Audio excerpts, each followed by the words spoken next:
designed in response to numerous emails asking me to explain in more detail my session on dated the 24th of June, which you'll find on my blog. As you can see, we've got part of a badminton court showing, so this is one full size of a court, and then I've just cut it off, so there's the doubles line, and we're not going to be using the top bit at all. If you recall from my blog, what we talked about was the focal point around the net area. And what do we mean by this? Well, we described having a player, here's our little player, in a serving position against an opponent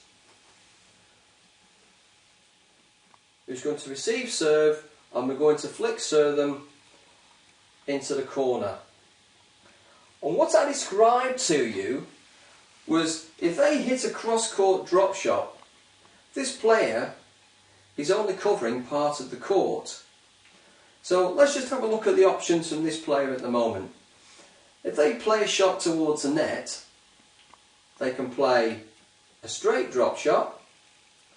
But what I was more interested in was talking about what happened when they played the cross court, because this player is not covering all of the net.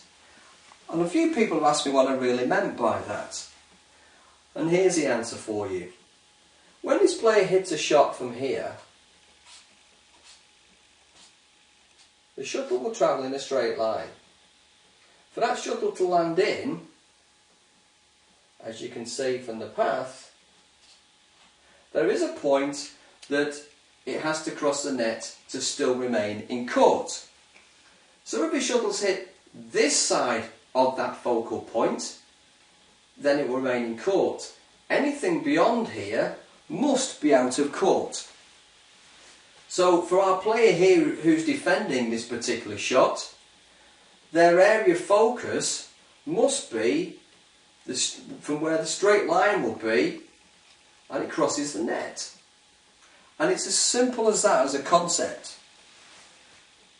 This player only has to cover a small amount of ground, and bearing in mind that when they are returning a potential smash, they'll probably be a little bit more over here. There is only a small amount of ground they have to cover. Outside of this, and this is probably about a metre along the net here, the shuttle must be out. So it's a very simple concept that we were discussing with the players.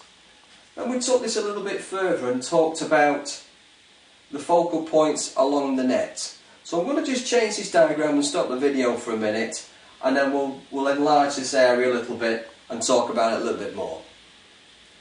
Okay, we changed the picture now, and here we have our net area. So here's the doubles service line, and on that side, and we're just going to focus around the net area. So we put our player, for instance, on what will be the T-piece here. Don't let this line fool you, by the way, this is just a line underneath the net. So we'll put our player on the T-piece for now, and we'll have their opponent, we'll put them over here just slightly to one side. So they're going to play a shot around here at the net. If we actually have a look at what will happen, the shuttle could cross the net here and remain in, or somewhere along the top of the net here as a cross-court shot and remain in. It's very unlikely, unless it's a fluke, that the shuttle goes beyond this point, that it's going to drop inside the court. So in real terms, our player is not looking at covering all of the net, but probably about 2/3 of it. So their line of vision really needs to be covering here, which we call the V spots. As you can see, we've more or less made the letter V, and this is the zone area in which they need to cover. If they can cover these two extremes, then they can return the shuttle.